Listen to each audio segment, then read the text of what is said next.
အားလုံးပဲမင်္ဂလာပါနေချာအော့မယ်ရီလိုင်းမှာကြိုဆိုပါရစေအောက်ဆုံးတက်မှာရှိတဲ့ပစ္စည်းလေးတွေကျွန်တော်ပြောပြပေးမှာဖြစ်ပါတယ်အခုတွေ့ရတာကတော့ beach pan ဖြစ်ပါတယ်ဒီကောင်ကတော့ရေညစ်တွေပေါ့နော်ကျွန်တော်ဝယ် beach wear မှာရှိတဲ့ရေတွေကန်တဲ့ကိုစုပ်တဲ့ပန့်ပေါ့ဒါကတော့ slab transfer pan လို့ခေါ်ပါတယ်ကျွန်တော်တို့သင်္ဘောမှာရှိတဲ့ purifier ထွက်တဲ့ slab တို့လူဝိုင်း purifier ထွက်တဲ့ slab တွေကိုဒီပန်းနဲ့ကျွန်တော်ဒီ slab တန်တွေကို transfer လုပ်တာဖြစ်ပါတယ်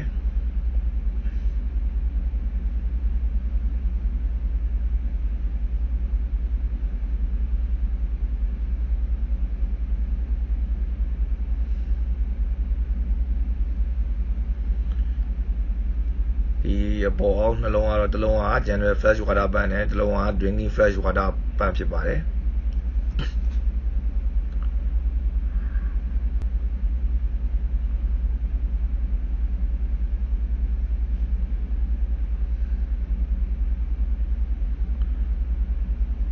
ဒါတော့ main air cooler cleaning ပန်းဖြစ်ပါတယ်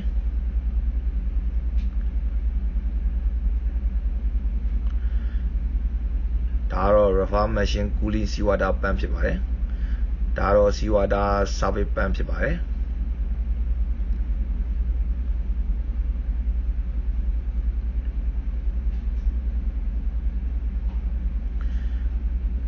ဒါကတော့ main engine cooling seawater pump ဖြစ်ပါတယ်ဒါကတော့ ejector pump လို့ခေါ်ပါတယ်ရေချိုးချက်ဆက်အတွက်မောင်းတဲ့ pump ပေါ့ဒါကတော့ main engine လူဝိုင် pump number 1နဲ့ number 2ဖြစ်ပါတယ်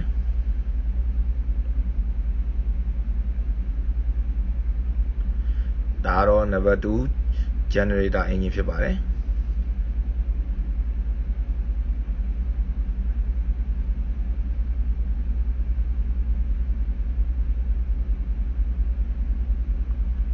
ဒါတော့ main engine လူဝိုင် strainer ဖြစ်ပါတယ်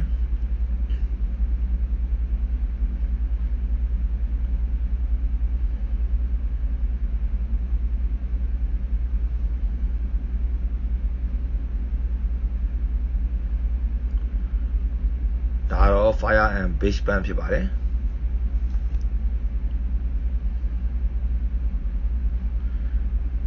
ဒါတော့ number 3 generator engine ဖြစ်ပါတယ်ဒါတော့ fire and GS pump လို့ခေါ်ပါတယ်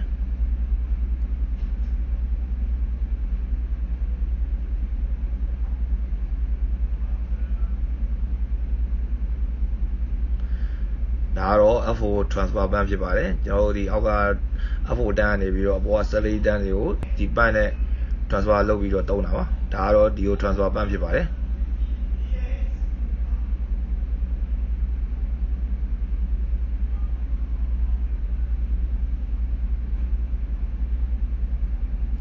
ဒါတွေကတော့ overboard bar တွေဖြစ်ပါတယ်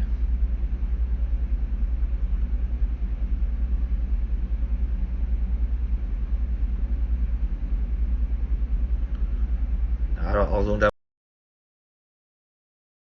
main engine ကိုတွေ့ရတဲ့ပုံလေးဖြစ်ပါတယ်